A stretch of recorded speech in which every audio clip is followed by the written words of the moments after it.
en présence ici. On a une nouvelle émission qu'on doit démarrer, mais à chaque fois c'est une nouvelle émission avec des invités qui viennent, qui vont apporter des profils aussi qui sont différents de ceux qui sont passés.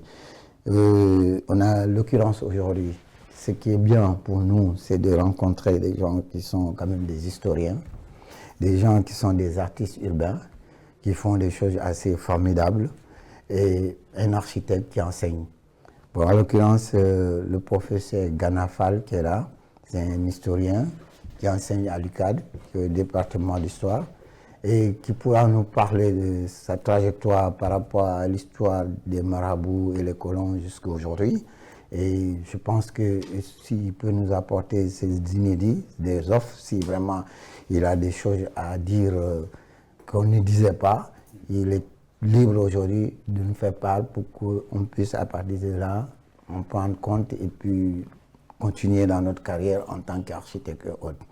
C'est la raison pour laquelle il a été invité. À côté de lui, j'ai Jalal. Jalal, c'est un architecte. Il est né au plateau, il est né à Dakar, il a grandi à Dakar, il est architecte, il est inscrit depuis lors à l'ordre. Donc il pourra nous dire la trajectoire, comment il a vu évoluer la ville de Dakar jusqu'à aujourd'hui. Vu son âge, il aura beaucoup à nous dire. Il connaît le patrimoine existant et le patrimoine qui a été détruit. Et surtout, ce qu'il nous apporte par rapport à l'enseignement qu'il fournit aujourd'hui, parce qu'il est enseignant, il a été enseignant au collège d'architecture et aujourd'hui il est à Roba, où il est en train d'enseigner aussi l'architecture. Donc vraiment c'est un grand plaisir qu'on ait eu aujourd'hui Jalal auprès de nous, qui est aussi architecte formateur. Et ça, on est très ravis et contents de le recevoir. Et non loin, il y a Kansi. Kansi, je dirais que c'est un artiste complet. C'est un artiste qui a une approche urbaine sur l'art urbain par rapport à ce qu'on a toujours dit et ce qu'on avait véhiculé, les 1% d'art, qui fait partie de notre conception. Aujourd'hui, les architectes doivent quand même réveiller cet article, ce décret, cette loi que Senghor avait mis, que chaque projet, même qu'il ce soit public ou privé, il y a le 1% d'art qui doit compléter le projet. Et Kansi, je pense que vu son expérience depuis les États-Unis, depuis le Sénégal, fait beaucoup de choses. Et il est avec son épouse, qui est une femme très formidable, et Moussa, qui est Issana, qui est quelqu'un d'assez formidable, avec qui même je compose des choses et qui est absente. Normalement, elle devait être là et jouer le duo avec. Mais je pense que Issana est absente du territoire, c'est pour ça qu'elle n'est pas là. Mais on aura le plaisir quand même de l'inviter et qu'elle viendra parler de ce qu'elle fait aussi dans son travail.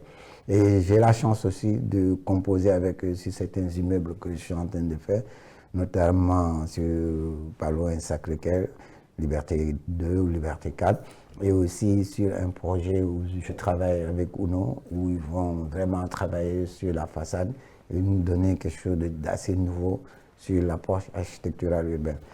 Bon, je ne présente plus mon binôme, Aïda, elle va se présenter toute seule, et qui nous fait le plaisir toujours de nous apporter quelque chose de nouveau, c'est-à-dire dans sa façon de s'habiller, les couleurs qu'elle nous propose. Et ça, je suis vraiment celui, à chaque fois que j'arrive habillé, je pense que c'est une œuvre d'art qu'on m'a mis devant. Bon, Aïda, tu as la parole. Merci Malik, merci pour le compliment.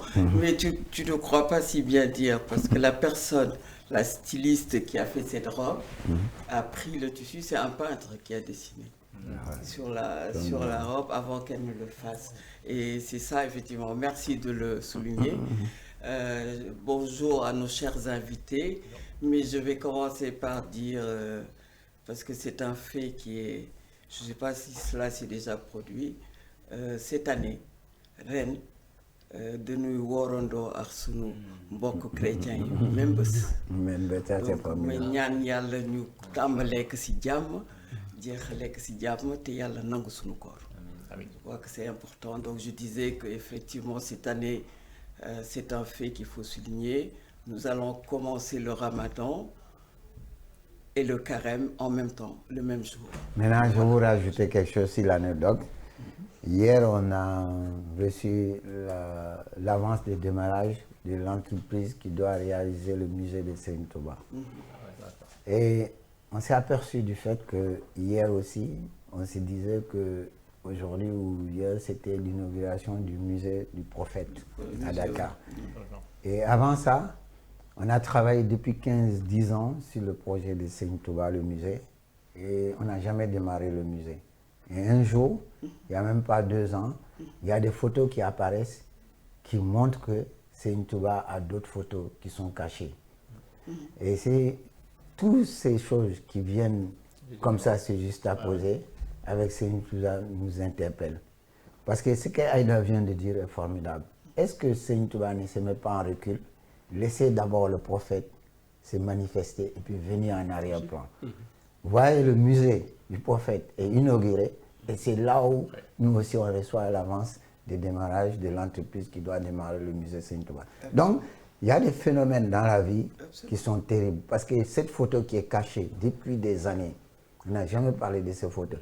Et figurez-vous que c'est le montant de vente des photos qui font l'objet du démarrage du musée de Seigne Touba.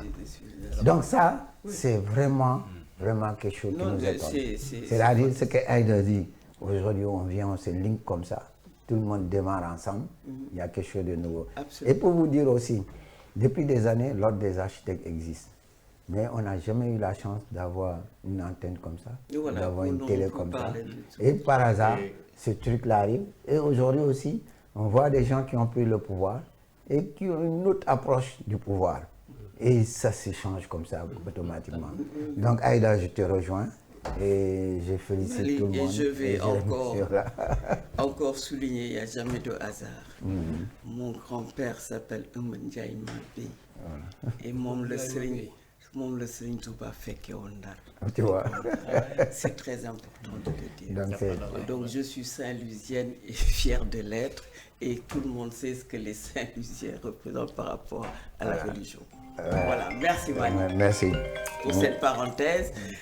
Et dire qu'effectivement, il est toujours... Vous voyez, c'est l'entrepreneur qui m'appelle. Ouais, mais il est toujours important, Malik, et merci pour l'invitation du professeur Gana. Il est toujours important de nous rappeler.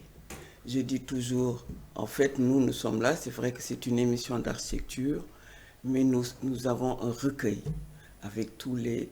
et donc, à chaque semaine, effectivement, nous avons de nouveaux éléments qui viennent s'ajouter dans notre recueil. Et donc, il est important d'avoir le professeur Gana qui va nous expliquer, qui va nous parler, effectivement, de l'histoire. Jalal, effectivement, c'est vrai qu'il est né ici, il a grandi ici, mais au niveau d'architecture, il est toujours présent dans tout. Ça ne m'étonne pas qu'il donne des cours, je l'ai vu à l'œuvre dans les écoles, mais il a un côté paternel vis-à-vis des étudiants qu'il enseigne, et vraiment il les encadre comme si c'était ses enfants, et je tenais vraiment à le souligner.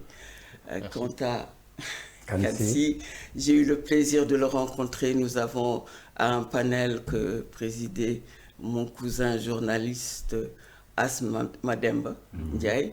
Et vraiment, j'ai été séduit par tout ce qu'il a raconté. Et donc, c'est aujourd'hui un plaisir de le recevoir et d'entendre encore un peu plus. Ouais, merci. Pour te dire, pour ajouter sur Kansi, la première fois qu'on s'est rencontrés, c'était à l'UCAD, au département de philosophie et de sociologie. Lui, il intervenait, moi aussi, j'intervenais comme panéliste. Et après, on s'est perdu de vue. Un an après, 2 ans, on s'est rencontrés encore.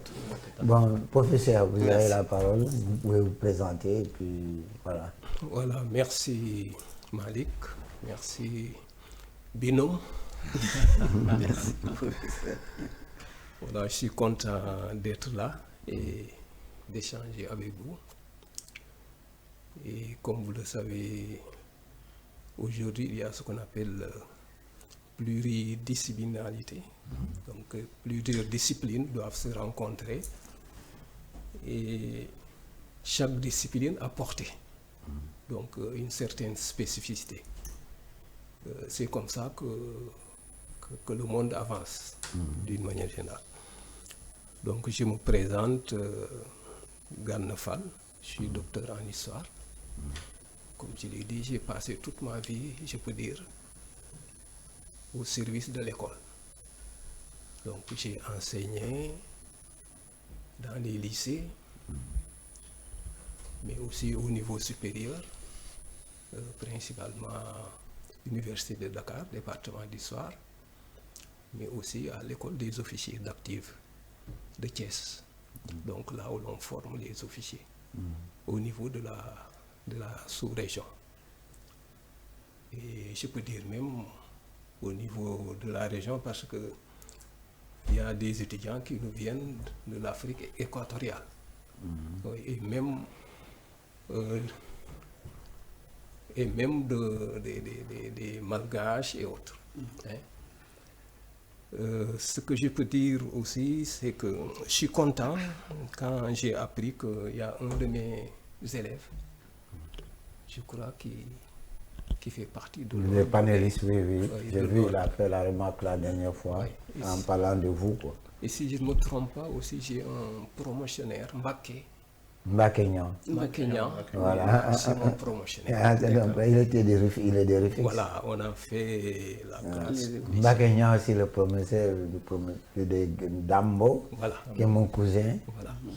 dont Ghana aujourd'hui, un de ses enfants porte le nom. C'est des amis comme ça depuis l'enfance. Si je suis dans le panel, c'est pratiquement... Ouais, à cause de celui qui l'a mis dedans, Dambo, quoi. Qui est un cousin Qu'on remercie aussi le passage, de parce Mali. que vraiment, on est content de Voilà. ça. Comme je l'ai dit, hein, j'ai passé toute ma vie au service de l'école. Hein. J'ai enseigné 2 années au lycée Gaston Berger de Kaolack. Et d'ailleurs, c'est là où j'ai connu le président sortant, Ah ouais. Macky Sall. Macky Sall. Quand on m'a affecté à Kaolack, Ah. il faisait la première. Ah, Ouais. Et son cahier même d'histoire, de géographie, quand il a eu le bac, il me l'a donné. Ah, formidable. Voilà, donc c'est quelqu'un que En je souvenir, connais. quoi. Voilà, on fréquentait leur maison. Et il m'a souvent donné du thé à boire même. Ouais, donc c'est quelqu'un que j'ai connu, humble, hein, mais aussi travailleur. Et d'ailleurs, je n'hésite pas souvent à le donner comme exemple à mes étudiants, parce que vraiment, de là où il est parti et la station qu'il a eu à atteindre, vraiment, je crois que ça, il faut un mental. Ouais, mais pour ne rien dire, c'est Mental. quelqu'un de très intelligent Voilà, et mental. d'assidu. Pour les gens qui le connaissent, qui l'ont rapproché, qui sont rapprochés de lui, je crois que ce côté-là, il a ces facultés-là. Ça, il faut reconnaître ça aussi. Et aussi dire qu'il a quand même fait quelque chose, hein, parce qu'aujourd'hui, si on commence à impulser comme ça, sur le développement par rapport aux infrastructures, tout ça, il a participé. Vous savez, quand vous prenez les pays européens qui sont développés, chaque personne vient, il met quelque chose. Et l'autre continue et il continue. C'est ainsi. On en profite comme ça pour lui remercier aussi de tout ce qu'il a fait sur le développement au Sénégal. Voilà, Je vous 2 laisse années continuer. à Kaolack, 20 ans à Rufisque.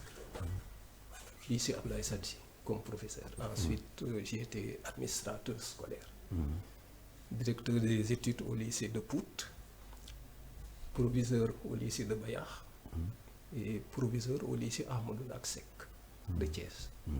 Donc après 20 ans dans le secondaire, je me suis dit pourquoi pas ne pas continuer les études. Voilà, c'est comme ça que j'ai demandé à m'inscrire donc en DEA. Et ensuite, j'ai poursuivi les études doctorales. J'ai eu mon doctorat donc en 2004. Et depuis, je peux dire 20 ans, j'interviens au niveau de l'université de Dakar. Félicitations pour ce parcours vraiment génial. À côté aussi, j'ai eu à gérer l'Institut Polytechnique de Dakar. D'accord, merci. IPD Thomas Sankara. Merci. Ouais. Mais au niveau de l'Afrique sous-régionale, vous n'avez pas intervenu. Non, Vous êtes resté uniquement au Sénégal. Je quoi. suis resté au Sénégal. Il faut dire aussi que j'ai intégré le comité scientifique Histoire générale du Sénégal, que dirigeait le professeur Ibadan. Ibadan Thiam, Ça, ok. Donc pour Vous la connaissez bien réécriture de aussi- l'histoire du Sénégal. Vous connaissez très bien aussi le professeur Thioubou, Ah, bien sûr. qui travaille sur le musée de Seigne Touba en tant que président du C'est un conseil ami. scientifique. C'est un ami. Voilà, c'est quelqu'un D'ailleurs, vraiment c'est de- grâce à moi qu'il est venu s'installer à Sébikota. Ah Nous bon? habitons Oui, j'ai été chez lui, côte à il a côte. celui. Ah, il est juste à On côté. est J'ai côte à été chez côte. lui. Côte à côte. Ah bon? Oui. Non, voilà quelqu'un aussi de génial, si vous le connaissez, et de modeste, de humble, malgré tout son savoir-faire, mais il est tranquille. Ouais, ça, Je c'est crois vrai. que les historiens, ils ont cette faculté-là, d'être vraiment des gens assis et comprennent bon. Maintenant, on va vous revenir bientôt. Oui, d'accord. Charles, C'est bon. on te laisse démarrer. C'est une belle introduction parce que je suis rufiscois d'origine aussi. Ah, Donc, le Et visage me dit quelque chose. bien sûr, on va voir la famille Cassir. Mais enfin, ce que je voulais dire aussi, c'est que l'histoire, hein, en parlant d'histoire et d'enseignement, et nous sommes tous redevables. Moi, je les vénère. Les maîtres qu'on a eus, je ne dis pas les enseignants. Et au Japon, ils disent une chose, ils disent un maître vaut 10 pères. Donc le père vous donne la naissance, la mère, l'éducation et tout. Mais l'instruction, et après, celui qui vous fait un homme, qui vous apprend le métier, c'est comme dans les arts martiaux, le disciple et le maître. Donc, je les vénère. C'est eux qui ont fait de moi ce que je suis. Et chez eux, c'est une autre mentalité. C'est que chez eux, la plus grande marque de respect que je puisse témoigner à quelqu'un qui m'a formé, qui a été mon professeur ou qui a été mon maître, c'est de dépasser ses performances. Et il en est fier parce qu'on dira c'est le disciple d'eux. Vous voyez, la mentalité est différente. Voilà. Alors, dernière chose aussi avant d'aborder l'architecture, c'est que l'histoire pour moi, l'architecture, le tourisme et tout. L'histoire, bon, il y a les écrits, les textes, la littérature, etc. Mais pourquoi il y a le terrorisme? Et l'architecture est le reflet de toute société. À une époque donnée, dans les techniques de construction et tout, C'est ça. tout est cristallisé dans un bâtiment. Et quand on voit les pyramides, etc., on fouille, on trouve des vestiges et tout, les maisons romaines, etc., ça permet de voir comment les gens vivaient. Voilà, donc, alors nous, à l'époque de Senghor, je m'étends un peu, donc comment on le faisait, maintenant je me rends compte, on étudiait simultanément, programme commun, l'histoire et la géographie de France et d'Europe, et d'Afrique et du Sénégal. Et tout ça dans le laps de temps donné. Donc, comment on faisait? Voilà. Et sur ce, donc j'ai étudié Camaralai et l'Enfant Noir. Je connaissais l'histoire de tous les empires africains, etc. J'ai été en Guinée à Kouroussa. Kouroussa, la ville du serpent de l'Enfant Noir. Et je tombe sur la route lors d'un chantier sur un tas de moellons. C'était la tombe de Samori Touré. Évidemment mal conservé, mais c'est vous dire. Hein, donc, c'est ça. Bon, pour en revenir à moi. Voilà. Donc je suis né en 1958 à Dakar, mais mes parents vivaient à Rufisque. Donc j'ai grandi de 58 à 68 à Rufisque. Et en 68, je suis venu à Dakar. C'était une époque bénie. Et alors, paradoxalement, et je ne me l'explique pas, mon père adorait, parce que même en conduisant, quand il conduisait, oh voilà un bel immeuble et tout, papa fais attention, il va y avoir un accident. Mais à 5 ans, j'ai dessiné le magasin dans une feuille comme ça quadrillée, et j'ai pratiqué le judo, j'ai dessiné un club de judo sans qu'on me force.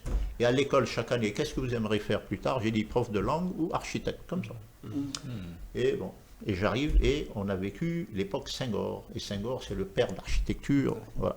Pour lui, c'était le père. En temps, pour vous dire, c'est lui le père du logo des l'ordre des architectes. Hein. Oui, oui. Et Oui. et de Qu'on l'école. ne change pas. Hein. Ça fait combien d'années? Oui, Et c'est toujours Ça le fait même. combien d'années? Ouais, 1993. Donc, oui. 1900. Personne n'a osé changer non, ça. et le Ils ont logo- lancé un appel d'offres récemment. Voilà, mais- Tout et était le- nul devant ce qu'il a Et fait. le logo de l'école d'architecture aussi, de l'eau. Ah ouais. Bon? Ah oui? C'est toi aussi? Ouais, ouais. Et paradoxalement, le Mais mien, pourquoi tu n'as pas montré ce logo? mais Je il l'ai est pas. quelque Tu me part. l'envoies. Je l'ai dans mes archives. Ouais. Et Ah j'ai oui. retrouvé les photos de l'école d'archi et Dans- de tu l'ancienne vois école. qu'il Ah oui, il était faut joué, hein. envoyer, oui. Tout ça, on va le C'est pour bon, ça que je je dis vois. toujours, il y a le 1% de Oui. génie que Picasso disait, absolument, ouais. Et qui, 90%. voilà, qui appartient toujours à la naissance, Oui, oui. c'est le don de Dieu. Oui, c'est ça. Absolument. Et un enfant s'élève subitement et dessine, Voilà, les c'est tout. parents lui demandent, mais qu'est-ce que tu fais là? Voilà. Il continue à dessiner Voilà. parce qu'il a ce Il y a un don. 1%. Il y a un don. Voilà.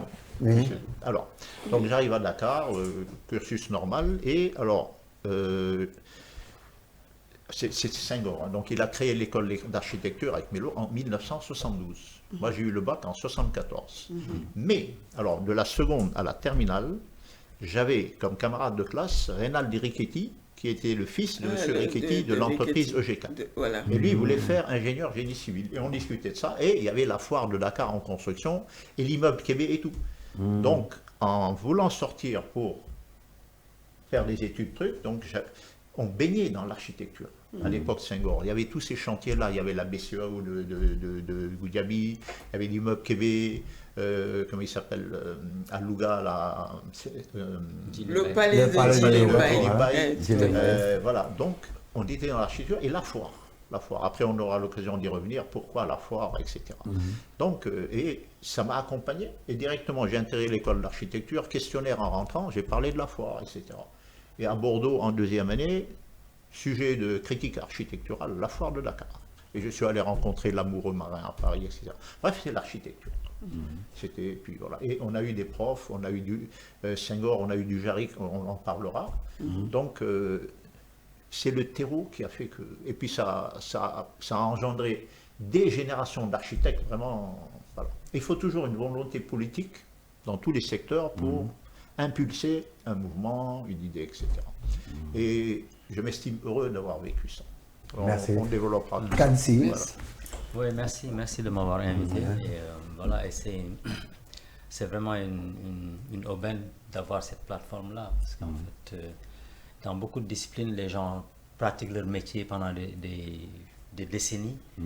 Ils n'ont jamais cette opportunité d'avoir du recul, de réflexion théorique sur leur pratique. Ce qui peut faire avancer les choses, fondamentalement. Et je suis un peu jaloux de toi parce que j'ai essayé de faire la même chose dans mon domaine. Il y a 10 ans, on avait créé une plateforme de communication, d'échange autour des arts visuels. Parce qu'à l'époque, les gens se plaignaient, ils disaient « Ouais, on n'a pas d'histoire ». J'ai dit « Écoutez, commençons déjà par archiver, documenter ce que nous faisons et échangeons autour de cela ». À l'époque, les artistes aussi voyageaient beaucoup. J'ai demandé à tout le monde qui voyageait de documenter, de photographier, de filmer et au retour, de restituer. Et donc nous, on filmait et on retranscrivait tout. Et on avait fait un e-journal en anglais et en français. Donc on a eu 4 numéros. Mais après, parce que vous, en fait, c'est un collectif, c'est pas seulement Malick Mbow. C'est le Bakou, mais pour c'est le nom des architectes. revenir même si ça, vous ne devez pas être jaloux de moi, vous devez être jaloux de vous-même. Parce que c'est vous qui avez composé aujourd'hui. Moi, je n'ose même pas dire Akidak, c'est fini. Parce que le jour que je me ferais lyncher, quoi. Mais tu as eu la chance quand même de surfer sur cette avancée technologique qui est le WhatsApp. Absolument, on n'avait pas ça à l'époque. Voilà, c'est ça. Il y a même hier, je te coupe pas, les gars de Soleil sont venus pour un portrait sur moi. Ils ont parlé de tout ça. Que le fait qu'on a impulsé pour regrouper tout ça, là, c'est une chose merveilleuse, quoi. C'est pour ça, ce matin même, j'ai intervenu dans un communiqué en disant attention. Il ne faut pas qu'on dérive vers la religion, vers un truc. Restons dans nos savoir-faire. Ouais, je te laisse continuer. Oui, mais bon, la religion fait partie de notre vie. Voilà. C'est ça. Il faut l'aborder de manière très saine et tout. Exactement, c'est ça en réalité. C'est l'intime. Ouais, c'est l'intime, exactement. Donc en fait, pour me présenter, je suis né à Kaolack. Mon père était douanier. Et moi, tout petit, depuis que j'étais petit, avant même d'aller à l'école, j'avais demandé à mon père de ne pas m'emmener à l'école parce que je devais donner des choses. Pourquoi tu n'as pas les dents jaunes? Comment? Les dents jaunes. Je ne sais pas. Il est parti très bien. Peut-être que je ne sais pas. J'en sais rien. Tous ces jeunes à Kaolack. Il buvait Mais j'ai une sœur, Ah bon, elle est Gossas aussi. avec l'eau de pluie. C'est bien cette remarque, hein, parce qu'on sait que les Kaolackois... Mais moi, par exemple, quand je me présente, je dis, je viens de Rufisque. Je dis, je suis un lébou sans terrain. Je fais pour les autres. Et donc moi, dès tout petit, j'étais conscient du fait que, de l'importance d'un livre. Pour moi, dans mon esprit, un livre, un support, on l'ouvre et il y a de la lumière qui s'en sort. Et je me rappelle de mes rêves aussi, la première fois que j'étais à l'école, moi, l'alphabet, là, ABCD, c'était l'argent. L'argent, c'était pas l'argent, c'était ABCD, mais c'était donc l'idée entre la connaissance et la valeur. Donc voilà, quand je rêvais je rêvais de l'alphabet parce que j'étais fasciné par ça. Et donc voilà, j'étais au Prytanée militaire. Ah ouais, Vous êtes enfant de J'étais ex-enfant de promotion 74. Donc, comme Fodé, Émile, je les ai croisés. Mais ils étaient 2 ans en avance. Jean-Charles. Et Jean-Charles Jean-Charles. Donc, tu es un enfant intelligent, quoi. Mais tous. Intelligent ou rusé? En tout cas, dotés. Doté. Doté, voilà, C'est quoi. bien dit, ouais, tout à fait. Non, tous ceux qui sont sortis de cette école-là, c'est vraiment des si bijoux, bien quoi. fait, comme- C'est vraiment une trouvaille assez Et formidable. ça m'aide beaucoup dans Et mon puis, temps. dans l'éducation, dans le C'est tout à fait. comportement, Tout à fait. dans la façon de faire, ils sont tous valeureux, hein. Ils sont des gens... Mais en fait, des- c'était des un gens- concours national, hein. C'était Voilà, une école d'élite, quoi. Je connais Ah ouais, complètement. Kamal Gueye, qui est docteur aujourd'hui, qui est au BIT, qui a une Complètement. grande responsabilité, qui sort de Exactement. là-bas. Exactement. Ils sont tous, ouais, il y a Pape Demba, il y a vraiment des gens bien, Fodé, comme vous Abdoulaye dites, Bathily, Émile Diouf. il est Exactement. Tous ces gens-là, quoi. Exactement. Ah, je citerai mon frère, mon cousin Patrice. Ouais, comment Des- il s'appelle? Patrice Gueye. Ouais. C'est le fils du capitaine Démon Margaret. C'est mon cousin Germain. Ok. Et donc Ouais. après, j'ai eu... Et j'ai entendu parler de vos liens de parenté avec Amadou Ndiaye Mabey. Oui, Amen Ndiaye Mabé. Oui, Amadou Ndiaye Mabey, vous savez, El Hadji Malick Sy a épousé sa fille. Je sais. Ouais, Ah ouais. ce qui a entraîné des relations étroites. Mais c'est même Entre plus les profond deux- que ça. C'était les des deux échanges confréries. entre eux, même Les au deux niveau religieux. confréries, Khadria et Absolument. Ah, donc, Je sais tout ça. Aïda, donc maintenant, tu es Moi, dañ naan notre damay nëbbatu. C'est pour ça Idrissa Ndiaye, c'est ce qu'il a dans dit. Audace, maintenant, am nañu sëriñ. C'est clair. Yeah. Comment c'est? Donc voilà, et puis j'ai eu le bac B, et puis j'allais à la fac de droit. Et puis après, je me suis retrouvé, à la fac de droit, il y avait une voix qui me disait « Qu'est-ce que tu fais là ?» Et j'ai écouté juste la voix. On m'a pris pour un fou, je suis allé à l'école des beaux-arts. Et donc voilà, et je suis sorti en 91. Et bien je continue toujours à acquérir des diplômes parce que j'apprends jusqu'à présent. Et c'est ça. Mais Ouais. il faut Et toujours apprendre. par exemple, cette C'est pratique de Il n'y a pas mosaïque d'âge, hein. à laquelle tu faisais allusion, en fait, on a appris ça, Moussana et moi, en 2004 à Philadelphie. La gravure que je maîtrise, et j'ai appris ça aussi j'ai travaillé à Gorée Institut dans le département culturel et je m'occupais de l'atelier de gravure qui venait. Donc j'ai été formé par un master printer qui venait d'Afrique du Sud. Et voilà, donc toutes ces choses-là, je les... voilà, vous aviez parlé de transdisciplinarité, c'est important. c'est ça. C'est une des forces de cette plateforme aussi. Quoi. Merci beaucoup. Et de On va te synchronicité. revenir- On va te revenir bientôt. Merci. Mais vraiment, on va rentrer dans le vif du sujet. Professeur, le docteur.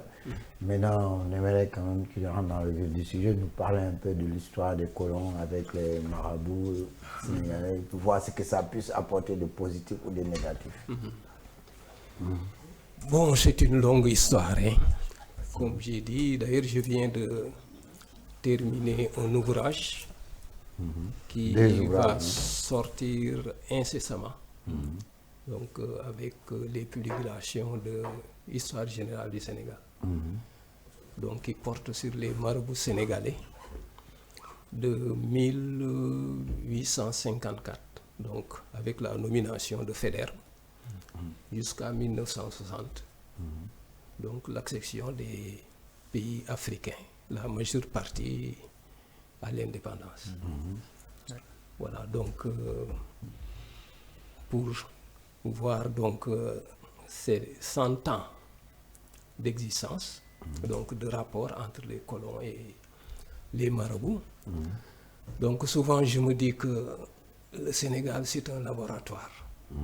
Si on regarde les stratégies qui ont été utilisées véritablement par les marabouts dans les rapports entre musulmans et non musulmans.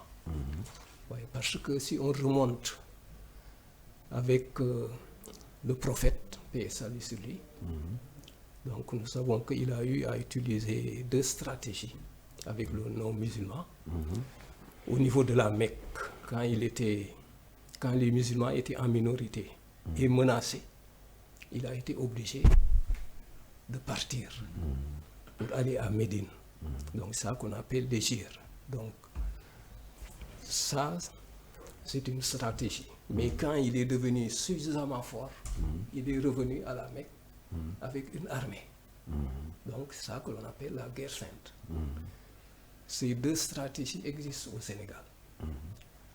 Par exemple, nous savons qu'il y a eu des affrontements entre El Hadji Omar, son armée, et l'armée coloniale. Maba Diakhou a pris le relais, les Mamadou Lamine Dramé, etc., etc. Beaucoup de marabouts, Samori et tout ça.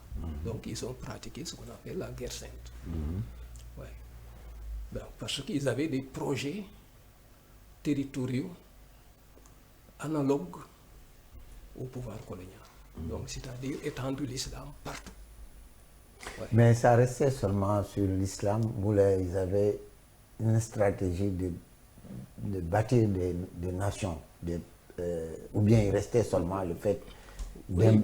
Voilà. C'était la conception, c'était bâtir une nation avec comme socle l'islam. L'islam, quoi. Oui.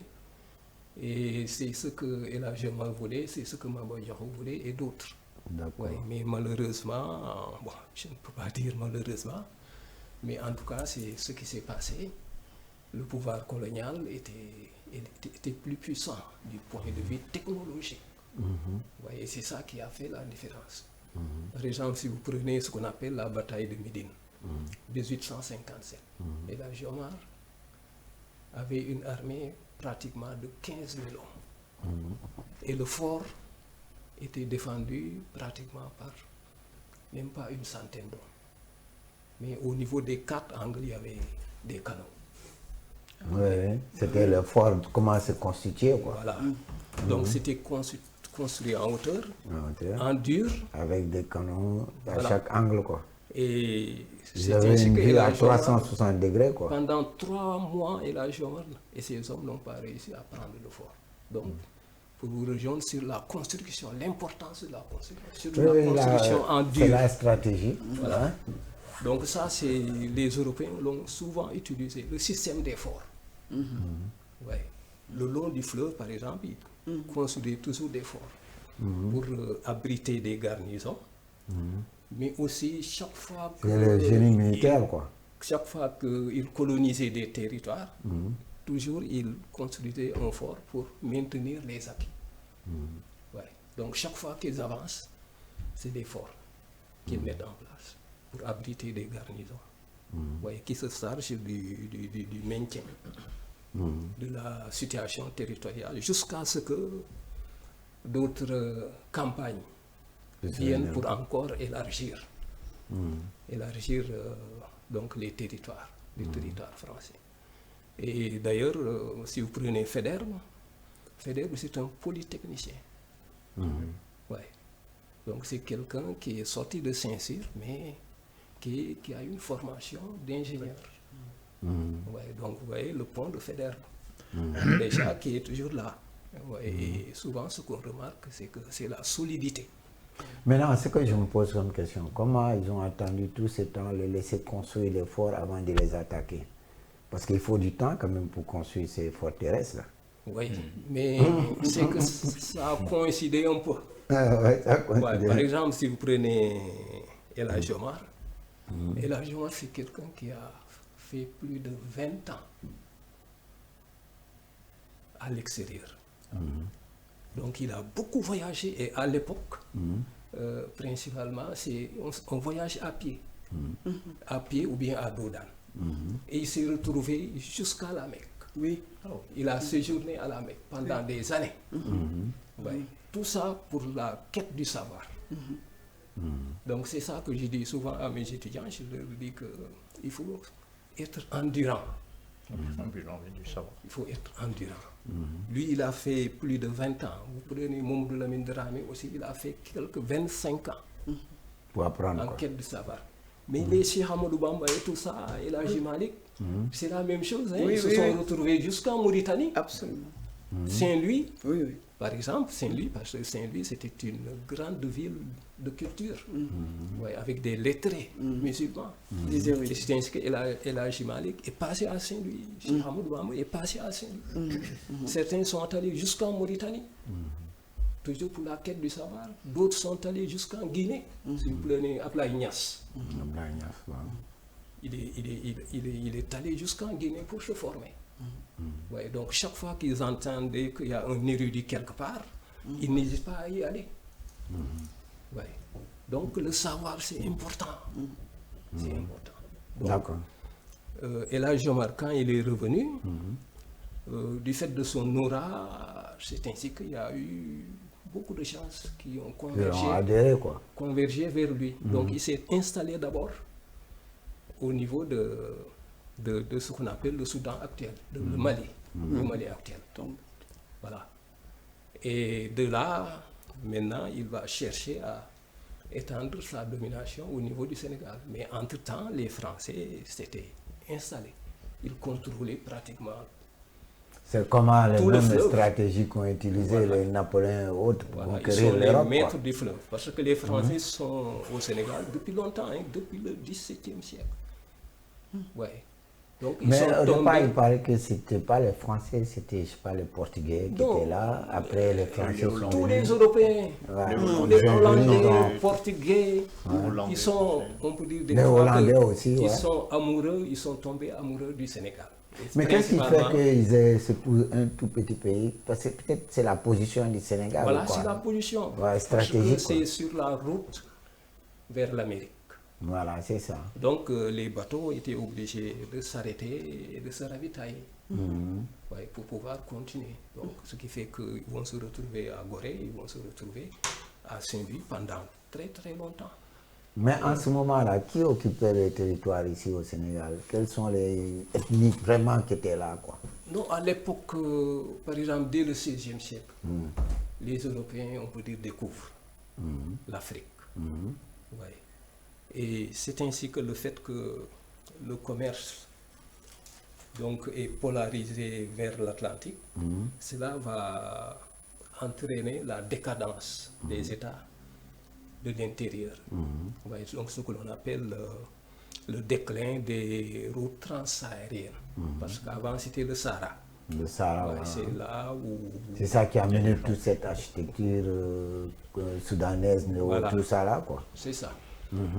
Donc c'est ainsi que maintenant le fait que le pôle économique se trouve au niveau de l'Atlantique avec le contact des Européens, ceci va donner naissance principalement à ce que l'on appelle le commerce atlantique, à savoir le commerce des esclaves. Les zones triangulaires, quoi. Voilà, avec la découverte de l'Amérique. D'abord, c'était Nantes ou Ils Bordeaux. ont utilisé puis au c'est départ Lyon. les Indiens Ouais. sur place, mais ça n'a pas marché. C'est ce qui a enrichi même des villes comme Lyon, qui sont complètement Nantes, enrichies. Nantes, Par rapport à Paris Bordeaux. même, c'était vraiment des riches, Bon, quoi. voilà, donc il qui y a habitaient, eu ouais. le commerce triangulaire. C'est quand même triangulaire, quoi. Ouais.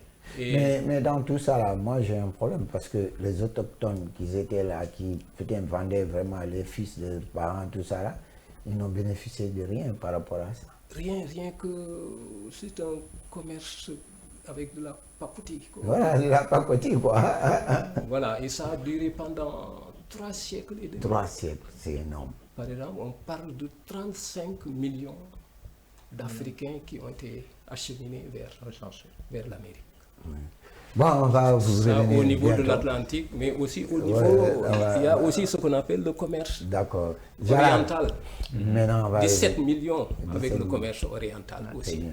que l'on appelle le commerce arabe. Souvent, on n'en parle pas. On va en Oui, parler bientôt. il y a un Mais- livre qui a été écrit pour parler de cela. Il s'appelle, je ne sais pas comment Ndiaye, Voilà, qui le décrit très très bien. Gérard, oui, mais tu as entendu ce qu'on vient de dire. Bon, ça te permet quand même de faire l'introduction. Étant né à Dakar et parcourir la ville de Dakar depuis ton enfance, ça ne va pas te dire de faire l'histoire, mais tu as vu l'évolution de la ville par rapport à l'architecture. Et qu'est-ce que tu ressens depuis le temps, tout gosse, jusqu'à ce que tu fasses tes études et aujourd'hui, ce que tu vois devenir Dakar, quoi? Donc je suis venu en 68. Mais déjà à Rufisque, à 15 minutes, on arrivait à Dakar. Et chaque dimanche, on venait rendre visite à la famille. Mais c'était une ville bon enfant, comme on dit. Il y a eu une belle atmosphère, c'était chaleureux, c'était vivant. On respirait même dans l'air, on sentait la culture. Voilà, c'était flagrant. Même les gens dans le relationnel. Quand deux hommes se rencontraient, c'était pendant 5 minutes, Diop, Ndiaye, etc. Et bon, je critique pour critiquer, mais enfin, qu'est-ce qu'il y a de plus beau que le laitou? La La géométrie. graisse, quoi. Oui, Maintenant, les toutes les filles ont des greffages. Donc, faut arrêter. Ça, honnêtement, je suis contre. Pour moi. Mais c'était une ville conviviale. Il y avait de la culture partout, les gens, le relationnel, et c'était propre. C'était propre. Et on se promenait dans Dakar. On n'avait pas besoin d'aller aux Almadies ou ailleurs. On pouvait aller pique-niquer à la place de l'Indépendance, se balader dans les rues. C'était propre. Alors, le marché. Alors, il y avait, si tu veux, les marchés, par exemple. Il y avait les cinémas. Mais qu'est-ce qu'il y avait encore? Les plages, le fameux problème du littoral. Donc, les plages étaient accessibles. Les Il y maisons avait de même commerce. en pleine semaine, on a tout ça. Donc, Mais qu'est-ce qui a fait que toi, tes parents habitaient à Rufisque? C'était mon père, en fait. Il était à Ndiarem Louga. Après, il est venu à Rufisque avant. C'est le commerce qui l'a amené c'est le un peu commerce, à s'installer. voilà. Parce C'est ça, que, ouais. bon, voilà, quoi. Voilà. En fait, non, heureusement d'ailleurs qu'on est venu à Dakar. Parce que c'est pas Alors, je veux témoigner d'une chose. Depuis l'indépendance, le niveau de l'éducation, l'université, l'école et tout au Sénégal, c'est fantastique. Il y a Dakar, mais vous l'avez dit, Kaolack et tout. Vous prenez une école au fin fond de la brousse, les enseignants étaient là-bas. Peut-être que l'école n'était pas dans les normes de construction, c'était du crinting ou ce que vous voulez, mais le niveau était le même qu'à Dakar. C'était l'excellence partout. Et ça, c'est Mais si je reviens un peu... Alors, je reviens à ça. Donc, en fait, c'est une raison médicale. C'est que mon petit frère a eu de l'asthme. Rufisque est sous le niveau de la mer. Donc, les rigoles le refoulent, etc. Donc, il a eu l'asthme. Donc, on a attendu que j'ai l'entrée en 6e pour venir à Dakar. Et là, j'ai fait 1 an à la cathédrale, la 6e. Après, les Maris jusqu'en... Voilà, mais je vais revenir un peu sur l'histoire de votre arrivée Oui. en tant que Libanais ou outré. Mais il y a une personne qui m'a été sur ça en me disant que c'est les Français qui ont occasionné ça. Ils sont venus avec des débarcadères, et puis vous ont laissé là. Alors, je vais te dire... Vous développez ce qu'on appelle le commerce. Alors, Parce qu'ils vous ont pris carrément et puis vous déversez Je vais sur les répondre. côtes. Je vais Oui, c'est ce répondre. qu'ils vous ont déversé sur les côtes. Je vais répondre. Et Je vais puis, répondre. il m'a dit c'est comme ça ils sont venus s'implanter, les Libanais en Côte d'Ivoire, partout. Je Parce vais que répondre. les toits, ils ont le récupéré et les déversé et puis partir. Voilà. De les laisser là. Ouais, Non, c'est Ouais. c'est caricatural, ouais. mais je vais répondre. Voilà. D'ailleurs, ils ont fait leur preuve à l'intérieur, tous les Libanais, Syriens, Ouais, mais ils ont fait leur preuve à l'intérieur. Mais Avec les Libanais, le commerce. c'est eux anarchique, qui te absolument. disent le Makhalou Saloum. Voilà. C'est-à-dire, quand tu parles de Makhalou Saloum, est-ce que tu sais Makhalou Saloum? Donc, tu sais ce qui est intéressant chez les Libanais, quand ils viennent, ils s'accoutument avec la culture. Ils pénètrent la culture, mais ils ont une manière aussi de se séparer quand même d'une manière... Il y Ils a ne se beaucoup de marient choses à pas, critiquer. ils se truquent, mais culturellement, vous épousez tout. Je- Vous vous comportez comme eux, mais il y a une limite quand même par mais rapport à ça. Je vais répondre à ça. Bon, c'est un peu la même politique que si tu prends les Chinois, Ouais, hein, bien c'est sûr. pareil. Hein. Mais le commerce, vous êtes assez doué pour exploiter partout. Je remonte aux origines, on va jouer l'histoire. Alors en fait, ça date des Phéniciens. Le Liban n'existait pas. Les Phéniciens, bateaux, etc. Les Phéniciens. Mais le Liban, en fait, ça a été une création en 52, c'est un protectorat français, c'était la Syrie. Voilà. Ouais. Alors ils ont un petit pays, là, jusqu'à maintenant, et c'est le problème. Mais on est Syriens. Pourquoi on dit les Libano-Syriens? Maintenant, le problème qui se pose, c'est que peu de gens le savent. Mais les historiens le savent. Pourquoi les Libanais immigrent? Ce n'est pas les Français seulement qui nous ont amenés. Imaginez bien, hein, le Liban, il fait 200 km sur 50. Il fait 10 000 km², il n'y a pas de place. Donc les gens, ils immigrent. C'est comme les Togolais, les Béninois, les Capverdiens. Le Togo, le Bénin fait 1,5 fois le Togo. Le Togo, c'est comme le... Imaginez-vous que la Gambie est plus grande que le Liban de 400 km². Donc c'est pourquoi qu'on immigre. D'accord. Alors, c'est pas qu'ils nous ont appelés, mais ça. Et en fait, ils ont servi d'intermédiaire parce que les Français restaient sur les comptoirs. Maintenant, les Libanais en venant, c'est eux qui servaient d'intermédiaires pour acheter les productions de cacahuètes. Tout à et fait. tout, Oui, des mais gens. c'est ça. Tout à Ce qui fait. fait qu'ils se sont intégrés et tout. Mais parce que vous avez toujours Voilà. la nationalité du Bien pays qui vous a accueilli, vous Et avez la celle du nationalité libanaise, mais vous avez toujours de commun la nationalité française. Ah non, moi je suis pas. Non, j'ai dit non, dans la oui, mesure. pour les Français. Presque tous les D'accord. Libanais ont cette nationalité française. ouais. Parce Double que nationalité. voilà, ok. je Alors, t'écoute. ça c'est l'Afrique. Donc, ils partaient du Liban, ils arrivaient à Marseille. De Marseille, ils venaient à Dakar. De Dakar, il y en a qui continuent en Amérique latine. Oui, oui, c'est ça. Et en Amérique latine, les Libanais, que ce soit le Brésil, l'Argentine, la Colombie et tout, les Libanais, c'est des présidents. Nous, on est hors des sphères politiques encore. Mais en Amérique latine, même les équipes de football d'Argentine, Daniel Ouais, il y en Rosa, a- il y en a- il y Passarella, en a Omar beaucoup, Passarella. ouais, Passarella. Ouais, donc, c'est- Ouais, ils ont vraiment la peau blanche, quoi. Voilà, c'est tout. Et c'est pour ça. Donc, moi, j'ai une amie qui est de Ziguinchor, elle parle tous les dialectes de Casamance. Bon, Plus le Wolof. plus Ceci dit, précisément, voilà. je vais te poser une On question verra. assez précise. Tu Oui, peux oui. parler de l'évolution de la ville au point de vue architectural, Oui, oui. depuis le temps que tu as vécu en tant qu'architecte, et qu'est-ce que tu vois maintenant, Alors, voilà. C'est ça, je vois. Voilà. Donc, on avait les. Alors, historiquement, toujours, Dakar a été la capitale de l'AOF. De là, oui. Donc les grandes structures, les grands immeubles bâtiments, c'était Dakar. Après, à l'éclatement, le Mali et tout, Dakar a conservé cette structure avec ses bâtiments. Et on a eu des IGH, c'était des 12 étages, 15 étages, bien avant l'immeuble Québec et tout. Et c'est de l'architecture coloniale, mais bioclimatique. C'est des exemples, ça. Et donc j'ai baigné dans ça. Et il y avait ces bâtiments, comment on dit, emblématiques. Il y avait ces marchés. Imaginez-vous, par exemple, c'est anecdotique, mais du temps du président Senghor, chaque année, toutes les marchands du marché étalaient leurs nattes et tout dans les rues avoisinantes, là, à Polol et tout. Et pendant 3 jours, le président Senghor amenait les pompiers avec leurs camions-citernes pour nettoyer le marché. Carmel, c'était propre. Bon, ça a changé, l'insalubrité et tout. Mais pour vous dire, alors moi, j'ai habité à la rue Polol, et le soir, il y avait Bata qui faisait R+1, et le coin suivant, j'avais le marché Sandaga devant moi, et tous les soirs, j'étudiais, je prenais mes cours, mais avec le bruit des tam-tams. Il y avait la troupe du Théâtre National Daniel Sorano qui venait s'entraîner au premier étage du marché. Et au deuxième, il y avait les lutteurs et les boxeurs. D'accord. C'est C'était vous. le Donc, marché, il y avait la culture, quoi. marché Sandaga, quoi. Sandaga, ils étaient à 50 mètres. Ouais, donc il y avait ça, on nettoyait le marché, etc. Donc c'était la culture partout, quoi. Donc c'était un, Il y avait- c'était un centre culturel, quoi. En haut, oui. Oui, également, oui, voilà. en haut, C'est il y a ça. un marché et tout, Il y a- quoi. Imaginez-vous, Soumbédioune, il y avait les régates. Il y avait de la culture. Oui, oui, c'est Il y avait de la culture, on baignait dans ça. Le Théâtre National Daniel Sorano, on recevait des troupes du monde entier, ça n'arrêtait pas. Il y avait de la culture, le centre culturel français, etc. Oui, mais bon, en Voilà. fait, Mais pour l'architecture, justement. pour Donc il y avait ces bâtiments coloniaux. Après, donc, que ce soit les Français, les Libanais, quelques Sénégalais aussi, ils ont commencé à construire des immeubles. Donc c'était le plateau, et après ça dérivait, ça sortait vers la Médina. Je ne parle pas de l'intérieur aussi, ils ont construit. Donc pour moi, j'étais jeune architecte, c'était encore propre et tout, ça allait, quoi. Donc il y avait des formes. L'immeuble à la place de l'Indépendance, pour moi, je découvrais, comme que je prenais les photos, c'était pas encore. Mais après, ce que je trouvais, donc Senghor a créé l'école d'architecture, on va dire pourquoi. Et alors, le parallélisme asymétrique, l'architecture négro-africaine, on a eu des bâtiments emblématiques. Les Mélos, Depré, Goudiaby, etc. Il y avait de la recherche. Le parallélisme asymétrique, et Senghor y veillait. Donc il y avait de l'architecture. Après, la banalité de voir toujours les mêmes balcons simples, ordinaires, ça me fait toujours mal.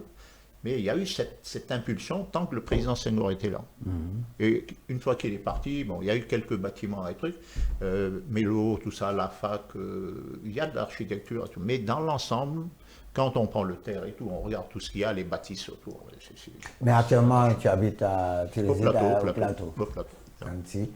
Kansi, maintenant, voilà, il faut qu'on introduise un peu la démarche, quoi, plastique sur l'arrivée et tout ça, quoi. Que tu nous parles un peu de ton approche, quoi. Comment tu vois l'architecture évoluer au Sénégal avec l'art, tout. Oui, ce qui est intéressant, je veux dire, sur la base de ce que tu viens de dire, en fait, cette connexion, cette plateforme a permis une connexion plus étroite entre nous, praticiens des arts visuels, avec vous, les architectes, d'une manière générale.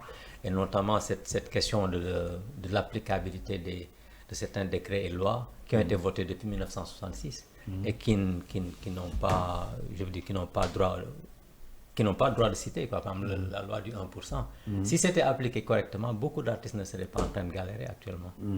Donc ça, c'est un aspect, quoi. Bon, cela étant, il faut dire que en termes d'intervention, il y a différentes façons. On peut le faire avec la peinture, on peut le faire comme avec nous, notre façon très créative de le faire. Et voilà, c'est ça que je veux dire. Mais c'est intéressant, il y a différentes façons d'être artiste. On peut être artiste, être dans son atelier, faire ses peintures, avec seule vocation ou je veux dire, but d'exposer dans une galerie. On peut être comme nous. Ouais, mais aujourd'hui, moi, je vois les artistes évoluer dans ce domaine. Ouais. Je prends Banksy, qui est anglais, Oui, mais qui veut que ça soit éphémère. oui, c'est Mais un choix. Aujourd'hui, lui, il peut se lever à 2 h du matin Ouais. et puis peindre quelque chose. Les photographes du monde entier courent pour faire la photo. Ce n'est plus éphémère. Non, pour faire la photo. Pourquoi? Parce que ces œuvres coûtent des millions fait, de tout à dollars, fait. des millions de francs. Mais pourquoi les artistes africains n'ont pas encore atteint ce niveau d'intervention? Pourquoi vous êtes encore à un niveau où les gens ne s'occupent même pas de l'art des cheveux ici dans nos pays? Oui, mais Pourquoi? en fait, c'est parce que ça, c'est lié à la géopolitique mondiale d'une manière générale. Je veux dire, Banksy, ou bien Ai Weiwei, ou bien même tous ces artistes de la sphère occidentale, ils surfent aussi, ils bénéficient d'un écosystème économique, financier, et qui est là, et même civilisationnel, qui les accompagne et qui les défendent. Et ça, c'est un fait, quoi. On ne peut pas le nier. Je veux dire, c'est comme les histoires de dire les premiers mondes, les deuxièmes mondes, on nous appelle le tiers-monde. Sur quelle base on nous appelle le tiers-monde? Qui est le premier monde? C'est eux le premier monde. Donc voilà, c'est ça. En fait, nous, ici en Afrique, ce qu'il faudrait, par exemple, à l'image de ce qui se passe au Nigeria. Au Nigeria, il y a Nollywood. Nollywood, c'est une industrie cinématographique ils ont eu l'idée géniale de faire une production avec leurs moyens, et les gens consomment parce qu'il y a 250 au moins millions de personnes au Nigeria, ils consomment. Donc ils ont créé de la richesse à partir d'un fait artistique. Mais maintenant ici, peut-être qu'il faut qu'on arrive, à peut-être impliquer les gens qui ont un pouvoir d'achat et leur permettre d'acquérir ce que nous produisons. Maintenant, cela étant, moi je ne suis pas dans des logiques de le verre à moitié plein, à moitié vide, je veux dire. Je veux le verre à moitié plein. C'est-à-dire qu'il faut qu'on développe des plans B. Non, vous avez tout dit, vous dites qu'aujourd'hui le concept Nigeria... Ah oui, complètement. Mais nous, quand on parle du Bakou, Ouais. en fait, que ce soit Aïdama ou vous, c'est à ce qu'on pense. Ouais. On a développé notre culture à travers nos savoir-faire. C'est pour ça que je dis, est-ce que les artistes aujourd'hui ne sont pas un peu fautifs par rapport à ce qui se passe? Si on s'imposait, car non, attendez, c'est pas pour faire le mea culpa de tout le monde de dire, c'est dire la vérité. Aujourd'hui, Banksy, ce qu'il fait, il ne fait pas mieux que toi. Tu peux faire mieux, mais pourquoi ne pas donner de la valeur à ce que nous, on sait faire? À commencer par nos autorités qui nous font confiance dans la démarche plastique, dans la démarche architecturale, tout à fait. dans la démarche autre chose. Complètement. Pourquoi les écrivains ou les historiens africains sont écoutés? Parce que quand le professeur écrit un livre, même je vais dire le monde entier lit. Mais pourquoi au niveau de l'architecture, je ne dirais pas, oui, l'architecte sénégalais ou l'architecte Aïda, l'architecture, parce que pour moi, l'architecture n'a pas de lieu où il est né. L'architecture est universelle. C'est-à-dire il est dans nous. Nous concevons, mais aujourd'hui, que ce soit Cassie, il peut concevoir aux États-Unis, parce qu'il a une certaine approche culturelle qui fait qu'il a une identité qui pose. Et c'est ça que ces gens-là ont pu développer en Europe. C'est-à-dire quand on dit c'est du Banksy, tout le monde court pour aller avoir la photo. Lui, à la fin, il se moque de tout le monde, il efface. Oui, tout à fait. Il a le pouvoir. Il efface parce qu'il a le pouvoir. Nous, pourquoi on ne prend pas le pouvoir? Essayons de prendre le pouvoir à travers les œuvres qu'on compose et autre chose. Ben, Aïda. En fait, Non, attends, il va. en fait, le pouvoir, je veux dire, je veux bien. Moi, je veux bien prendre le pouvoir. Je le fais à ma façon. Par exemple, je ne fais pas seulement mon travail dans mon atelier. J'ai pu développer des stratégies pour pouvoir intervenir dans cet immeuble que vous voyez là-bas. On vient juste de réaliser une fresque de 16 mètres sur 4. Et c'est grâce à cette connexion avec les architectes. C'est quoi l'immeuble? Donc, voilà ce que je veux dire. Il faut cette connexion entre les artistes, parce qu'on n'est pas là ex nihilo. On est là, on vit avec des gens. On vit aussi avec un contexte. Et le contexte a ses réalités. Maintenant, Banksy, c'est vrai, Banksy, il ne se fait pas seul. Vous avez dit que c'est tous les gens des médias, les communicateurs, ils viennent. Parce qu'ils jouent le jeu. Il y a une règle de jeu qui a été définie. Naturellement. Mais nous, il faut qu'on crée notre jeu et nos règles. Et qu'on arrive à, peut-être, à travers ce biais-là, le principe du Bakou et tout, faire du bruit pour pouvoir, je veux dire, amener les gens à fédérer. Mais pourquoi j'ai dit ça? Parce que ce que vous dites, ce que vous faites, c'est formidable. J'ai vu la fresque que vous avez vue dans l'immeuble de Adjaye, là. Exactement. Mais c'est une fresque qui fait au moins 20 mètres, 25 mètres de haut, qui est large de cul. Il y a un développement, mais c'est formidable.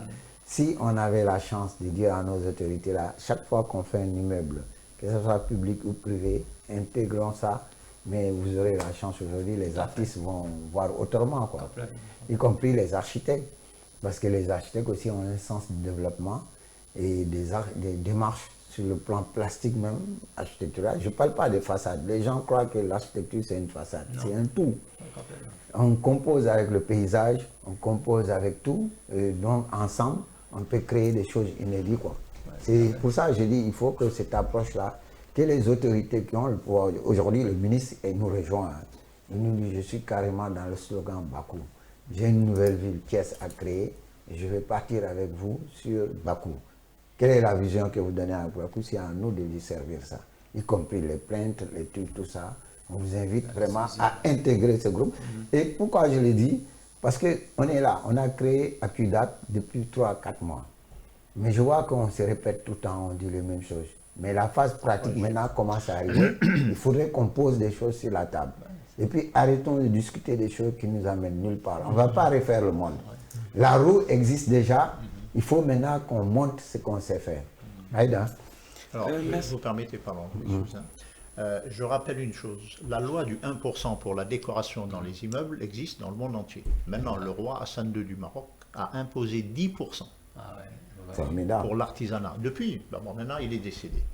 Et Senghor était là, la manufacture de tapisseries de Thiès et tout. Il faut 1%, ça ne suffit pas. Et ça permet de... Déjà, prenons 1% d'abord. Mais ce que je veux dire, c'est là. Alors, c'est à nous de nous prendre en charge. Pourquoi nos pièces doivent aller dans les musées ailleurs? Il faut s'ouvrir. Et c'est eux qui maintiennent ce système, pour acheter bas et tout. Le président Chirac qui est décédé, il a créé le musée des arts premiers. Quel branlé. Et là, la valeur, là. Bon, mais aujourd'hui, je vais vous dire, vous savez, il y a un tableau comme ça. Oui. Ce tableau, aujourd'hui, il est coté à 100 millions. Voilà. C'est ça.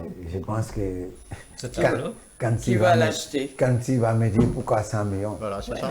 Moi, j'ai décidé, Malumbo, que ce tableau coûte 100 millions.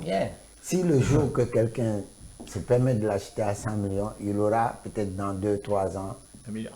1 milliard. Mais vous êtes au courant de la banane? C'est la banane. Mais la banane, c'est au-delà même de cette œuvre.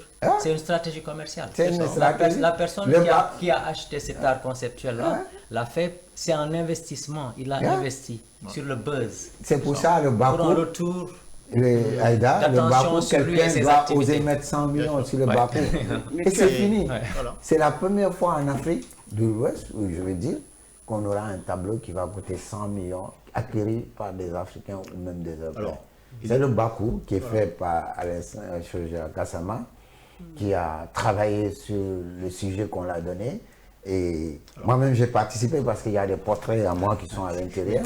Donc, c'est vraiment devenu quelque chose d'inédit. Jalal, tu n'es pas en enseignement, tu ne vas pas intervenir tout le temps, on laisse terminer. On laisse terminer. Kansi qui vient de terminer. Vas-y. Non, mais en fait, Et puis après, tu poursuis. et même si on suit l'histoire de l'art, l'histoire politique du Sénégal, je veux dire, il y avait une connivence plus étroite entre les artistes et les décideurs au début de la naissance de la nation Sénégal, la nation, je veux dire, n'est-ce pas? Absolument. Et c'est par la suite qu'il y a eu une sorte de désamour. Jusqu'aux années 80, quand on disait artiste, les gens pensaient plasticien. Mais maintenant, c'est maintenant quand on dit artiste que les gens pensent Wally. Parce qu'ils font plus de bruit et voilà, quoi, ils ont le buzz. C'est Mais vrai. bon, il est clair, c'est vrai que, par exemple, quand il y a eu le nouveau régime, moi je fais partie de la plateforme des artistes visuels du Sénégal. Nous avons écrit un mémorandum et nous avons fait l'état des lieux par rapport à comment se passe, je veux dire, notre corporation, c'est quoi son état, c'est quoi le problème et aussi les perspectives, donner des solutions. Et on lui a remis ce mémorandum-là. Et ça, c'est du point de vue purement collectif, quoi. Mais individuellement, moi, je ne suis pas dans une logique de... Quand je vous ai parlé de restitution, j'aime pas me plaindre. Je veux trouver des solutions. Je ne vois pas les choses en problème. Les problèmes, ils existent. Mais on est créatif. Mais c'est pour ça que C'est ce que je... Voilà, vas-y. Non, c'est ce que je veux dire. On comprend, je le relève. C'est-à-dire qu'il y a quand même énormément de démarches individuelles dans cela, par exemple ce que vous faites et tout. Maintenant, il faut un dynamisme pour mettre tout ça. Et c'est ça qui va amener effectivement l'exemple. Voilà. Et tu l'as dit, hein, oui, il faut s'arrêter à 100 millions et dire qui c'est qui va acheter. Voilà. C'est ça. Hein. Et c'est dans cette même logique, il l'a dit par rapport à... Pour dire que individuellement, vraiment, on repère des gens qui sont vraiment très très doués. Moi, je vois même actuellement tous ces start-up et tout ça. Il y a énormément de choses qui se font, qui facilitent la vie de tous les jours et tout ça. Je voudrais revenir sur Dakar. J'ai en face de moi, toujours dans le Bakou, l'immeuble de Djouga Kébé. Je voudrais souligner ça parce que, j'y habite. C'est un bel immeuble avec des extensions, mais surtout relever ce fait. Pour cela, je salue les fils Kébé que je connais, qui est Moustapha Kébé et Khadim. Non seulement ils entretiennent ce patrimoine de leur père, mais j'ai appris avec eux que quand il fallait construire ces immeubles-là, Jalal, moi aussi j'ai grandi sur le plateau avec toute cette idée de promenade et des rues... tout cela. Je peux même vous dire qu'à La Secna, là où il y a La Secna actuelle, il y avait un cirque qui s'installait là tous les ans et que nous, petites, là, on allait voir avec nos parents pour vous dire comment c'était Dakar. Je veux souligner, et ça c'est l'esprit, je sais pas, c'est fort, je sais pas si c'est Touba ou Diourbel, les gens investissent. Et Djouga Kébé, dans cette logique-là, a dit, je viens à Dakar, j'achète, quand les Européens peut-être sont partis, j'ai des titres fonciers. Il a plus de 400 titres fonciers. Et quand on faisait fan résidence, il les a achetés dans un premier temps pour dire je vais construire des maisons, mes parents et mes amis qui viennent de Touba ou de Diourbel vont y habiter. Après, l'échange avec Senghor, c'est on va y installer de belles maisons pour nos invités qui arrivent. Et c'est ça qui a fait qu'il y a beaucoup d'immeubles, notamment son immeuble. En ayant le terrain, il fait appel à des architectes. C'est pour ça que Melo a travaillé sur l'immeuble de Cheikh Anta qui est sur Pompidou et sur beaucoup d'autres bâtiments appartenant à M. Djouga Kébé. Et donc c'est ça aussi, c'est cette idée que nous, les Africains, on se dit, bon, bah, ils sont partis, nous on s'approprie nos bâtiments et on en fait autre chose. Mais c'est vrai que depuis, ça n'a pas été fait, on est resté comme ça. Et j'ose espérer, je l'espère, et je crois que c'est bien de le dire, le Bakou, c'est tout cela aussi. C'est de nous approprier nos espaces et de l'adapter, de le réadapter. Parce que, professeur, ce que je voulais vous demander, c'est que quand ils sont arrivés quand même, ces colons, parce qu'on parle de 5 ans, je ne sais pas, hein, je ne suis pas sûre, c'est ce que je retiens, parce que j'ai lu des livres de Français qui vivaient là pendant la colonisation. Donc il y a un déplacement de population qui est parti de je ne sais où. Mais toujours est-il, quand je voulais faire mon diplôme et que je suis allée à Paris, je voulais avoir les plans de Saint-Louis, on m'a envoyé chez les militaires à Vincennes. Et quand je suis arrivée chez les militaires, il y avait un plan de Dakar comme marécage, qu'on appelait le Ngalam. Et donc, c'était un marécage. Et d'où le mérite des Lébous, parce qu'il faut le dire, ils sont arrivés du Wallo, je le sais, et ils sont arrivés à Dakar et ils ont tout reconstruit, ils se sont installés. Et quand les colons sont arrivés, je ne sais pas, je pense qu'ils avaient quand même trouvé quelque chose. Il n'y avait pas un néant. Il y avait quelque chose. Il y avait des lacs. Oui, il y avait. Et avec l'AOF, effectivement, il y avait tout le monde. Il y avait toute l'Afrique. Mais ici, au niveau du Sénégal, il y avait déjà un savoir-vivre. C'est décrit, hein. Il y avait un savoir-vivre, il y avait des choses qui étaient installées, il y avait cette convivialité. Et il fallait, en arrivant, je le dis, bien haut, chambouler tout cela et installer autre chose. Exactement. Bon, moi, et c'est ça. Je vais revenir. Et donc, d'où l'attitude, excuse-moi, juste parce que j'essaie de comprendre, les marabouts avaient aussi cette connexion entre eux de tout. Donc, effectivement, c'est la peur de cette puissance-là qui était... mais depuis des générations, les gens viennent pour voir leur marabout, avoir des prières, il y a ce lien-là. Donc, forcément, ils vont vers leur marabout. Donc, quand on vient pour coloniser, on se dit, tiens, si on a la peur que toute cette population soit contre nous, effectivement, on se dit, on va prendre l'élément principal et le déplacer. Ça, c'est peut-être un fait. Les forteresses, on les a jusqu'à présent en Europe. Hein. Il y a des villes fortifiées. En Italie, partout, c'est des villes fortifiées qui ont été transformées maintenant par rapport à la ville.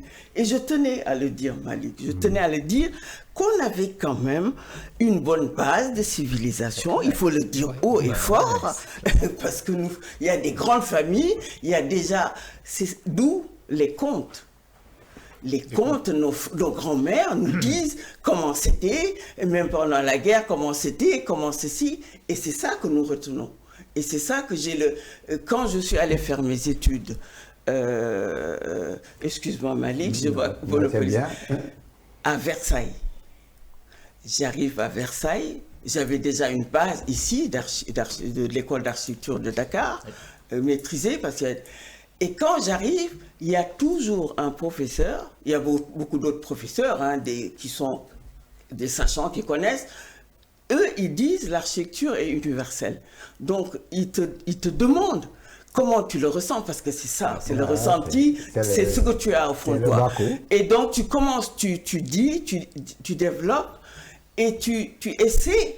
Mais ce n'est pas facile d'intégrer par rapport à eux comment ils voient les espaces. D'accord. Mais c'est quelque chose de... Et donc, il y avait toujours un qui te disait, par exemple, on fait un aménagement dans l'espace. Oh, ben tiens, pourquoi vous n'avez pas fait des cases? J'ai dit, mais si vous voulez, j'ai le culot de le dire, excusez-moi, monsieur, si je devais donner un cours sur la manière d'habiter les cases, qui sont fantastiques, je l'aurais fait. Mais là, il ne s'agit pas de le faire parce que l'espace, c'est d'où le regard. L'espace n'est pas un espace en Afrique, c'est un espace ici. Ici, voilà. Et donc, voilà. Donc, si c'était un espace en Afrique ou au Sénégal, j'aurais effectivement créé autre chose que ça. Mais toujours avec l'identité. Mais c'est ça, avec l'identité. Et donc, c'est pour dire que on a cette faculté, on l'a à l'intérieur de nous, et que maintenant, le Bakou, il faut le sortir. C'est ça. Il faut le sortir et dire, on est capable. Voilà, on est capable de faire. Mais oui, Aïda, vraiment, tu as tout dit. Mais je profite d'Aïda pour rendre hommage à Moustapha et à Kébé. Moustapha et Khadim, à travers les pères et leur oncle. Oui. Ousmane Kébé, une fois j'ai eu la chance parce que ses filles jumelles m'avaient confié les projets ici à Yoff où je travaillais. J'ai eu à rencontrer Ousmane, le frère, le petit frère de Mounio Kébé. Il m'a dit Malik, tu sais, Mounio Kébé il ne faisait qu'envoyer de l'argent. Et c'est moi qui concevais tout ça. Je regarde ce vieux courbé assis, tranquille. J'ai dit mais pourquoi vous, à travers la presse, on ne vous connaît pas? Il dit non, il faut que je reste neutre. Mais si vous voyez les immeubles que vous voyez, tout ça c'est dans mon bureau ici que j'ai signé avec les architectes. J'ai dit mais comment vous avez eu la notion d'avoir pris des architectes? Il dit oui, parce qu'on voulait faire quelque chose de différent de ce qui se faisait. Mounio Kébé n'a pas travaillé pour lui. Il a travaillé pour le Sénégal. Pour le Sénégal. Si vous regardez le plateau, enlevez tout ce qu'il a fait, il ne reste plus rien. Il reste plus rien. On a eu combien d'États qui sont passés? Absolument. 4. Et lui, à lui seul, il a fait plus que ces États. Absolument. Et c'est un individu qui ne faisait que amasser et envoyer à son frère. Et son frère, il concevait avec les architectes. Et Donc, les développer architectes et les entreprises. le plateau, Ouais. le Dakar, c'est eux. Vient aussi Djilimbaye. Djilimbaye, malgré tout, il y a l'immeuble Faisal, il y a tout. Il a aussi des choses en Almadi. Il a son palais à Louga. Et Mounio Kébé aussi a son palais à Touba. Mais je veux dire, si on avait Oui. 3 ou 4 ou 5 personnes comme ça, on effectivement. n'allait plus parler de Dakar. Absolument. Ça fait combien de temps qu'ils sont partis? Qu'est-ce qui a évolué? Rien. Ça va pas. Rien n'a évolué. Rien. L'exemple aujourd'hui de ceux qui sont au pouvoir doivent s'inspirer de ces deux-là Absolument. pour Absolument. maintenant dire on prend notre devenir en main. C'est pas un Chinois, c'est pas un Saoudien, Absolument. c'est pas un Turc, c'est nous qui allons bâtir notre ville. Ce qu'on a besoin seulement, c'est un encouragement, un accompagnement. On n'a pas besoin qu'ils financent. Nous, on peut être des porteurs de projets, amener de l'argent pour reconstruire notre ville. Professeur, attends une seconde. Professeur, je donne la parole par rapport à ce qu'Aïda a dit Ouais. pour conforter. Oui, Après tout. ce qu'Aïda a dit est vrai. Hein. Quand les Blancs sont venus, ils ont trouvé des États structurés. Divisés. Hein. Par exemple, il y avait ce que l'on appelait les empires. D'ailleurs, c'est avec l'arrivée des Européens que les empires vont éclater, hein, que l'Afrique vraiment entre dans la décadence, surtout avec le commerce triangulaire. Ouais. Par exemple, quand ils sont arrivés au Sénégal, il y avait l'empire du Jolof. Ouais, mais avec leur implantation au niveau de la côte, donc surtout le commerce entre donc les négriers et les États côtiers, c'est comme ça que l'empire va voler en éclat. Donc il y a le Kayor, le Wallon, le Sine, le Saloum, le Wallo. Ouais, chaque entité. Professeur, quel est l'objectif de votre livre Entre les colons et les marabouts? C'était pour définir quoi? Bon, j'ai abordé 2 stratégies. Donc moi, ce que j'ai cherché, c'est les relations entre les marabouts et le pouvoir colonial. Qui a en tiré le profit? Qui a plus tiré de profit de tout ça? Bon, les deux. Les deux. Ah bon, les marabouts dans quel sens? Non, les colons, je connais les marabouts dans quel sens? Les deux. Donc je vous ai parlé des stratégies. Ouais. J'ai parlé de l'égir, le fait de partir, parce qu'on ne veut pas vivre sous l'autorité coloniale, sous l'autorité de chrétiens. Ouais, il y a certains qui ont réussi cela, ils sont partis. Ouais, si vous prenez Albouri n'a jamais vécu sous l'autorité. Mais ça, c'est pas. Il devait rester quand même confronté. Il va trouver la mort à des milliers de kilomètres, c'est-à-dire jusqu'au Niger. Chaque fois que le pouvoir colonial avance, il part. Il part. il continue. Mais pourquoi cette façon de faire? Parce que El Hadj Omar lui-même, il avait lancé des fatwas. Quand il a été battu, par exemple, à la bataille de Médine, Médine c'est au sud de Bakel, sur le fleuve. Ouais, c'est ainsi qu'il s'est replié au Soudan. Mais en se repliant au Soudan, il a lancé un appel en demandant aux Sénégalais musulmans de ne pas vivre sous l'autorité Ah, ok, j'ai du compris. pouvoir colonial. Et dans tout ça, Lat Dior, pourquoi, qu'est-ce qui s'est passé avec les colons? Bon, Lat Dior, à 20 ans, il était Damel du Cayor. Voilà, ouais. Et il était en compétition avec Makodo. Madjojo, du moins. Ouais. Et les Français vont s'appuyer sur Madjojo contre Lat Dior. Ce qui fait qu'il y a eu une bataille que l'on appelle la bataille de Ngolngol, 1863, que Lat Dior a gagné. Mais les Français vont prendre leur revanche, 1864. On appelle la bataille de l'Oron. Comment il a fait pour gagner cette bataille-là, stratégiquement? Bon, disons que les colons avaient sous-estimé Lat Dior. On sous-estime toujours l'adversaire, quoi. Voilà, ils l'ont sous-estimé. Parce que quand les Français, Faidherbe était entré au Cayor avec ses hommes, Lat Dior s'était replié dans le Bawal. Et là, il va se renforcer. Il va revenir avec une armée plus forte. Et en arrivant, c'est ainsi que la garnison qui était au Cayor, chargée de protéger Madjojo, va attaquer. Mais comment Lat Dior ferait pour avoir des fusils, des trucs comme ça pour attaquer les colons? Mais souvent, c'est des fusils qui récupèrent sur l'adversaire. Ah, mais il n'y avait pas de fabrique aussi? Non, il n'y avait pas de fabrique. Et souvent aussi, on allait acheter des fusils chez les Anglais établis, soit en Gambie, Sierra Leone, etc. Qui tenaient des armes, quoi. Les Samouris et tout ça, c'est comme ça qu'ils procédaient. Mabadjo aussi, c'est comme ça qu'ils procédaient. Aller acheter aux Anglais. Mais souvent, ce ne sont pas des fusils de bonne qualité, quoi. De haute Voilà, qualité. de haute qualité, parce quoi. que n'oubliez pas, il y a eu ce qu'on appelle la conférence de Berlin, 1884-1885. Ceux qui se sont rencontrés, les Européens qui se sont rencontrés, ont décidé de ne pas vendre des armes modernes aux Africains. C'est comme ça que voilà, c'est ça qui a facilité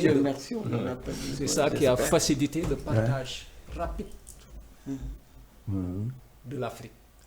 C'est ainsi que si vous prenez la colonisation française, 1855 ça démarre, 1895 tout était terminé, donc on peut dire qu'en une quarantaine d'années pratiquement, Ils avaient tout le colonisé, continent, quoi. donc l'AOF, rien que l'Afrique occidentale française, c'est 10 fois la France. Donc pour voir que quand même il y a une dispersion des forces. Des forces, ouais. Voilà, des forces. Ok. Ouais. Moi, j'arrive. Mais peut-être pour aller je te laisse. rapidement Oui. sur les marabouts, je vous avais parlé de stratégies. L'exode, ne pas vivre sous l'autorité coloniale.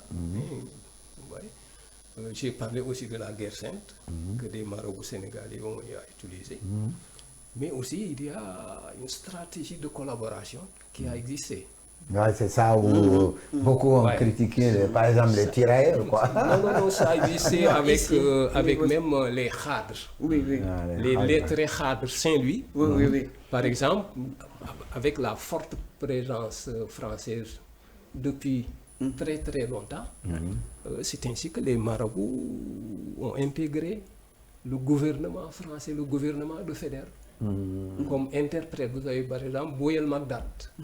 Vous avez aussi la famille Ndiaye Sarr. Ndiaye Sarr, c'était l'imam Ratib de Saint-Louis, qui était très connu. Eux, ils avaient intégré le pouvoir colonial comme interprète, comme conseiller, etc. Et comme je dis, il y a quatrième stratégie. C'est ce qu'on appelle la politique d'accommodation.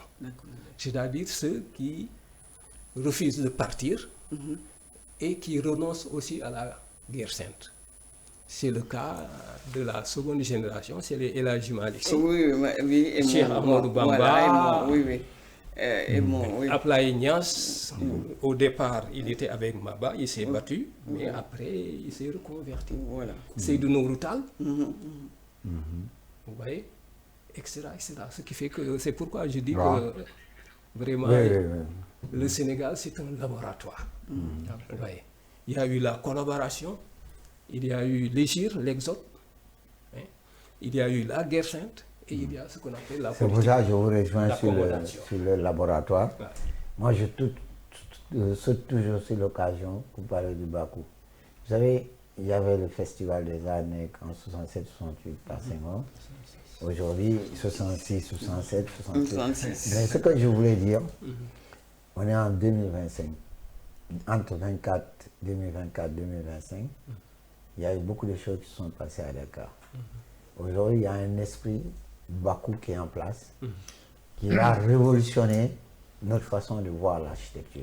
Il faut qu'on l'accepte. Ouais, oui, c'est ça. C'est pas parce que c'est un noir, on est africain, on est libanais, tout ça, on ne peut pas le faire. On va C'est une l'initier. volonté, hein. Parce que C'est ici, question de les volonté, autres l'ont Question de volonté. osé en 1942 et ils ont reçu jusqu'à aujourd'hui, on parle de ce mouvement-là, le mouvement Bakou, qu'on le veuille ou pas, que ce soit Malik, que ce soit Aïda, que ce soit Kansi, c'est lancé. Les gens en parlent et maintenant il faut mettre du contenu et puis le vendre à l'État. Parce que comme je venais de dire, professeur, le Sénégal c'est un laboratoire. Les C'est gens un sont laboratoire, très intelligents. ça démarre toujours ici. Et aujourd'hui, on a le Togo, on a la Côte d'Ivoire, on a comment ça s'appelle, Guinée. Mauritanie, La la Guinée, Guinée, voilà. le Niger, tous prennent en main le Bakou. C'est ça. Mais c'est pas parce que ça a été lancé à Dakar que ça nous appartient. C'est un mouvement renaissant qui dit maintenant, authentifions notre architecture. Pourquoi laisser des gens nés autres lieux venir reconstruire notre lieu sur les visions? Nous, on a une vision culturelle, non? C'est un combat politique aussi. Hein. Non, c'est même pas un combat politique, c'est un politique. combat inédit parce que le passé aussi a pris Culturel le pouvoir et tout, hein. et il a pris le pouvoir. Même s'il tâtonne, il va y arriver. Il faut que tous se mettent derrière pour qu'on les pousse à arriver à faire ce qu'ils ont envie de faire et avec le projet de Mais déménagement. Et les ce qu'il faut, accompagner. ce qu'il faut dire, c'est que les choses bougent en Afrique. Voilà. Il y a la mondialisation, Je- mais aussi le rôle Je- des masses médias. Vous savez, les masses Les médias, portables. les masses médias, Les gens vous savez, sont informés pourquoi de tout. Le Soleil est venu me voir hier. Ils ont fait un peu le parcours de ce que j'ai fait en 2018 sur l'exposition que j'ai fait à l'IFAN. Ils ont vu que à l'époque, je parlais d'abord des IA avec le paint où j'arrivais à faire des portraits. Ils sont venus me dire, mais comment à l'époque tu avais déjà pensé à l'intelligence artificielle et que toi tu as pu dominer ça et que tu en fais ce que tu veux. Et c'est sur ça qu'ils ont un peu fait le portrait. Maintenant, Zara, oui, je te donne la parole. Alors, tu as voulu prendre la parole. Non, il n'y a pas de souci. Donc, en parlant, j'ai pris les étudiants pour étudier la foire de Dakar et j'ai fait le test. Heureusement, il n'y avait pas le nom sur la statue. Et il y a un cheval dressé avec le tengadé, le fusil et tout, voilà, cabré. J'ai dit stop avant de rentrer. Qui est ce monsieur? Personne n'a su. Ah ouais. Il ne savait pas qui était la Durbonelaki. Ah bon? Avec les étudiants? Il ne savait pas? Non, attention. Ah, pardon. Et Ma voilà. petite fille là, de 7 ans, Ouais, non, elle me mais pose si elle sait, toujours tant une mieux. question. Tant mieux. Attends, elle me pose parce qu'il y a là-bas la sculpture. Et un jour, elle me dit, mais pourquoi il dirait face à tu connais quoi? Attends, d'abord. J'ai dit, d'abord. Il est dépassé par son enfant, lui, il est dépassé par Elle me pose trop de questions. Il ne voit pas le rail, tu lui dis ça. Que Non, Aïda, que vous me faites court pour il ne pas qu'il voit le rail. Elle est brillante, elle pose des bonnes questions. Elle me pose des Machallah. questions, ça me dépasse quoi. Ceci dit, Malik, j'ai ressenti beaucoup d'émotions là tout de suite. Ça a ramené à la surface quelque chose qui n'était pas occulté. Mais quand tu as dit oui, le Bakou, c'est à Lomé, c'est au Mali, truc. Et il faut dire que les frontières coloniales, c'est pas nous qui les avons décidées. Ouais, c'est pas- Ils ont divisé au sein de même ethnie. Donc les Peuls, ils sont en Guinée. Hein. Donc ce Bakou, il permet de restituer, si tu veux, cette cette Ouais, territorialité qu'on ouais, avait de Et reconstruire. on a un rôle politique. Oui, oui. Et la définition de la politique dans l'étymologie grecque, c'est l'art d'organiser la cité et tout le reste. Formidable. Donc il faut C'est une belle définition. repartir de ça C'est ça. pour truc. Et je donne un exemple. Qu'est-ce que l'architecture? Je commence par le ventre de la mer. C'est un abri. Après, je nais. Toutes les personnes qui naissent, elles baignent dans l'architecture. Tu nais dans une clinique, tu sors, il y a une école, l'architecture est partout. Et les gens baignent dans c'est l'architecture partout. inconsciemment. Et pour finir, la dernière demeure, c'est la tombe. C'est de l'architecture. C'est peut-être lugubre de le dire. Quand je le dis à l'école, à la rentrée devant les parents, les gars, ils sont scandalisés. Mais c'est la réalité. On baigne dans l'architecture. De pas aimer les pyramides. Ben voilà. Ça a été construit pourquoi? Ben C'est c'est ça, pour garder c'était les ouais. Ben voilà. Alors, je rebondis sur ça. Et ils pensent qu'un jour, ils vont revenir. C'est ça. Voilà. Alors, je vais dénigrer, mais vous allez être, je pense, d'accord avec moi. C'est pas pour dénigrer mes confrères. Il y a plusieurs, c'est l'histoire, hein, le passé, le présent, l'avenir. L'architecture, c'est le fil conducteur. Pour moi, je reviens au président Senghor. On a dit le président poète, le président si. Pour moi, Senghor, c'est le président architecte. On doit lui décerner ce titre à titre posthume. Et je maintiens. Bon, parle-nous un peu. Maintenant, parce je que parle de je- l'architecture, tant qu'il- rapidement. Non, de Alors- fois, le 6S, qu'est-ce que tu... Oui, Tu alors, voulais parler le du 6, donc 6S. c'était ça. Alors le 6S, donc j'étais à l'origine du truc, donc j'ai vécu ce projet-là, donc comment dire, la genèse. Et on a vu la construction, et Dakar a accueilli le monde entier. En fait, Senghor, Dakar, le Sénégal, il y a eu le Festival mondial des arts nègres. C'était un homme de culture. Pour lui, la politique et tout, c'est enracinement et ouverture. Donc il a voulu, à travers la politique, transcrire cette vision. volonté-là, si vous voulez. Et je pense qu'il a réussi. Maintenant, ce legs-là, après, on a désengorisé, on peut le prendre tel qu'il veut. Mais la foire a été l'aboutissement de sa philosophie, comment on l'a dit, de cette philosophie-là. Et c'était accueillir les gens. 700 exposants sont venus du monde entier. Cela, excuse-moi, c'est qui l'architecte de... C'est Lamoureux et Marin. Ils ont gagné le concours. Ils ont Voilà, gagné. d'accord. Et ils étaient là en tant qu'opérants, ils avaient 25 ans, et le concours est tombé, ils ont participé, ils ont gagné, donc ils connaissaient les us et coutumes locales. Bon, ceci dit, je reviens sur Dakar. Donc depuis, nos chers confrères et consoeurs, moi, ça me heurte. On avait ces immeubles avant de 15 étages et tout, il n'y avait pas les baies vitrées, les parois et tout, c'est débile parce qu'on climatise à outrance. Pourtant, c'était bioclimatique. Et dans le Bakou, moi, je veux qu'on cesse ça, qu'on arrête, qu'on dise non. C'est pas bien, il ne faut pas faire ça. Ça, c'est le premier point. Donc, c'est à la limite de la dictature architecturale, mais bon, si on a quelqu'un qui a le président. Je Oui, mais caricature. maintenant, le concept Maintenant, Bakou, c'est que je voulais vous Maintenant, expliquer. alors, vous m'avez appelé pour parler de Dakar, un peu l'évolution. Je vous ai dit, si c'était quelques immeubles, comment on vivait, etc., la mer et tout. Bon, pour moi, les bâtiments, c'est une façade, elle évolue. Donc, elle me plaît pendant 1 an, 2 ans, et après, on se lasse. Bon, la foire, je ne me lasse pas. Le bâtiment de la CICAP par Arsac, Ouais, mais pourquoi la fois tu te lâches pas? ben, c'est l'architecture. Il y a des détails partout, partout. L'architecture est dans les détails. Je vois une marche, je vois un truc, je vois des... C'est riche, c'est comme l'a dit Senghor, c'est comme Non, le diable, c'est mais- l'unité mais dans la c'est pour ça, diversité. dans le Bakou, quand l'architecture est bien maîtrisée, Ouais, bien ouais. faite, Ouais, ouais. identitaire, Ouais. tu ne vas jamais te lâcher. Mais c'est ça. La façade va rester Mais- toujours, mais chaque jour, Oui. c'est quelque chose de nouveau que Toujours. tu découvres. Mais je reviens à ça. Donc voilà. Donc, par exemple, l'immeuble de la CICAP, toujours en 72-73, jusqu'à maintenant, pour moi, c'est magnifique, je ne m'en lasse pas. Ouais, le Les siège autres de la me lassent. CICAP, c'est Par exemple, vraiment un bateau, quoi, un Vous prenez- navire qui voilà. va. Quoi. Bon, la bibliothèque à l'université avec Émile, bon, c'est la symbolique, mais si vous voyez à côté, l'école de bibliothécaire et l'archiviste, Mélo et Depré. Les trucs, c'est comme les masques, la structure. Oui, ils ont Allez, des très beaux c'est pour bâtiments vous dire. qui sont du Bakou, Donc, quoi. on a eu de l'architecture négro-africaine. Et faite Melo par des a dit Européens, même, mais- non, Thierry Ouais. Melo a dit que même pour ça, il voyageait un jour, il revenait de l'intérieur de Dakar, il est passé la vue des bonnes dames qui vendaient des coquillages. Ah oui, papa. Il est descendu, il a dit, mais on va comment vous mettre ça. faites? Est-ce que vous pouvez m'en faire des quantités? Ah. Parce que j'aurais besoin. Il avait pensé déjà à Déjà ce projet à la l'amphithéâtre. faculté de l'amphithéâtre. C'est C'est ça. quel département? Alors, attends, c'est à côté des lettres. Ah. C'est un amphi, et il y a plusieurs. Voilà, donc Et il avait alors, mais pensé. les bades, c'est à gauche, enfin, en Voilà. face, c'est à, Il avait à pensé gauche de la et bibliothèque. il a pu avoir ces coquillages Ouais, pour ouais. en faire une façade. Et jusque-là, Oui. ça tient, hein, Ça tient. ça bouge Non, non, pas. ça quoi. tient. Et puis C'est ça bien donne fait. un reflet de Bakou, Voilà, quoi. c'est ça. Et il y a la climatisation, entrée d'air, sortie d'air. Il y a pas Voilà. besoin de Et même lui, aujourd'hui, Ouais. bon, il m'a même récemment, aujourd'hui même dit que lui, il est blanc. Peut-être que si ça, il attaquait, ils vont lui viser parce que non. Je lui dis lui-même, il est sénégalais. C'est ça? Ouais. Parce qu'il a vécu presque son enfance ici. Absolument. Et c'est là où il a fait ses armes. Alors, Grâce à Senghor. Ouais. C'est Senghor qui a donné l'audace C'est à ça. Thierry Melo de Mais faire c'est- ce qu'il a fait aujourd'hui.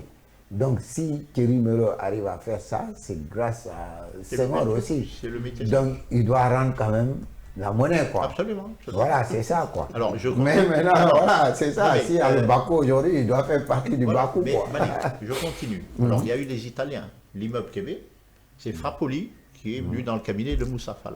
Absolument. L'hôtel des Almadies qu'ils ont démoli. Oui. L'hôtel, je ne sais pas quoi. Ah, il reste une partie. Ils Ah ouais, ben, construisent ouais, devant, mais tu oui. vois, Oui. C'est Frappoli encore. Je sais pas si. Oui. Et il faut saluer aussi cet Avec du architecte. Jarric, hein. Alors, Dujarric, j'allais en parler. Oui. Il faut aussi Puisqu'on parlait parler de de... Dakar, il a faut- fait le Nianing, etc.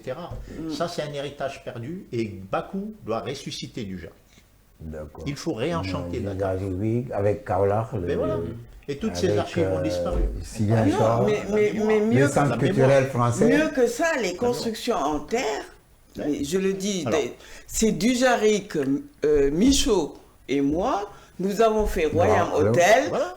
Hôtel Nouvelle Frontière et tout cela. Bon, il y a Alors aussi... Alors qu'on il ne y a- parlait même pas de construction en terre Absolument. par rapport Maintenant, aux pour hôtels. revenir, il parle de tout ça, mais je parlais, il a cité quelqu'un qui s'appelle Moussa Fall. Oui. Moussa Fall, vous savez qu'il est à l'origine aussi de l'immeuble Québec.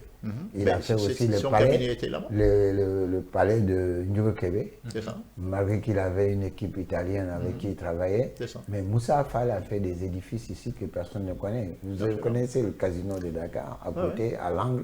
C'est lui. C'est lui. Bon, c'est un architecte sénégalais, purement sénégalais, mais qui a aussi développé ces C'est le doyen. concepts-là. C'était le doyen. Maintenant, Alors, pour revenir, ex- on va, oui, oui. parce qu'on va clore aussi. Hein, Non, on non, va pas continuer. excusez-moi, il faut toujours projeter. C'est un projet. Il y a une chose, vous parlez de Dakar. Mais Dakar n'est plus Dakar. Je vais vous dire pourquoi. Vous prenez les Almadies, qui est la pointe extrême. Vous allez, à part l'aéroport et tout, il y a un continuum territorial, architectural, ville, village et tout, jusqu'à Bourg. Et maintenant, on dépasse Bourg, on va vers 80 km. Vous allez à gauche Bon. jusqu'à kilomètre 50, il y a un continuum. Dans 20 ans, on atteint Thiès. Dakar sera un quartier. On aura une mégalopole de 80 km. Ça, c'est vrai. Et c'est ça qu'il faut voir, Dakar en perspective de ça. D'accord. Donc les maires et tout le monde, il faut déjà préparer les voiries, les routes, le train et tout, avant de faire comme avant. Et pour moi, je donne mes idées, plus de rues de 10 mètres. Il faut des rues de 12, 15 mètres minimum. Pour Ouais, mettre mais des ça, arbres, c'est la etc. réflexion Ça, qu'on c'est va la faire réflexion. à travers Mais c'est Bakou. Dakar. Maintenant, Kanti, je pense qu'on a beaucoup parlé, et le professeur, mais je pense qu'aujourd'hui, c'est comme d'habitude, hein, quand on fait des émissions, Tout à fait. vraiment on a C'est du un- mal à arrêter parce que c'est vraiment intéressant, on développe des choses. On était à 1h, maintenant on est à 1h30, maintenant on part Il vers faudra les aller 2h, c'est prêt. Il faut qu'on arrête un moment. Mais je vous remercie tous. Hein. À chaque fois que je viens, Aïda me disait, mais la dernière fois, mais qu'est-ce qu'on fait maintenant? Mais Aïda, on est dans une émission, on continue. est Il n'y dans a la- plus à arrêter. C'est la Et dynamique, hein, c'est on la amène dynamique. des gens et avec qui on discute, et demain on a d'autres. Mais c'est fini, tu es dedans. C'est fini, on a plongé. Même pour le Ramadan. Voilà, même pour le Ramadan. Oui, Maintenant, bien yo, sûr. J'ai juste quelque chose à ajouter Ouais. au Bakou, au concept Bakou, parce que Ouais. quand vous étiez là en train de après, parler, chacun prend, il parle sur Tout à le fait. Bakou et on clôture. c'est juste une, voilà, c'est un délire quoi, parce qu'en fait, tu as parlé de renaissance architecturale panafricaine. Enfin, c'est moi qui ai Oui, c'est panafricain. Ça, c'est panafricaine, n'est-ce pas? panafricain. Ouais. Mais ça, c'est rap, c'est le rap, c'est un nouvel ère. Merci Parce que beaucoup. le rap, c'est le rhythm and poetry. N'importe. Alors là, c'est renaissance africaine, architecturale africaine, panafricaine. Eh oui, tu Là, vois, C'est le nouvel il est ère. inspiré. Donc c'est ça. C'est le nouvel ère. C'est Maintenant, le- ce qu'on va vous confier, c'est le logo du Bakou. Ah ouais, parfait. Ok, moi, Si, je si. pourrais- Non, non, il n'y a pas Si, de parce qu'il a- oui, c'est ce que j'allais dire, il n'a pas assez de Et tu as 2 semaines pour ça. D'accord. Voilà. Et surtout, la prochaine fois, on aura le plaisir d'inviter madame, j'insiste. Voilà. No problem. Tu as 2 semaines pour Voilà, nous faire j'insiste. comme Kassir avait fait le logo de l'autre et Voilà. de l'autre. On Là, vous on demande. te confie officiellement Je veux bien. le logo Le- du Bakou. le- Et professeur, c'est réel. maintenant, docteur, qu'est-ce que vous pensez du Bakou? Bon, je vois que ça bouge, comme j'ai dit. Et c'est comme si vous voulez être indépendant. Ouais. Et ça fait plaisir parce que c'est un mouvement une dynamique, on est sur une dynamique en Afrique. Voilà, merci Et je crois beaucoup. que vous devez aussi Pousser. accompagner. Mais, ouais. Accompagner, Mais c'est- l'histoire c'est- aussi c'est- doit c'est- nous c'est- accompagner. Aïda, merci encore. Et merci à tout le monde. Merci à Africa 7, CNN. Et à bientôt. Au revoir. Merci, Malik. Ça, c'est un ami. Ouais.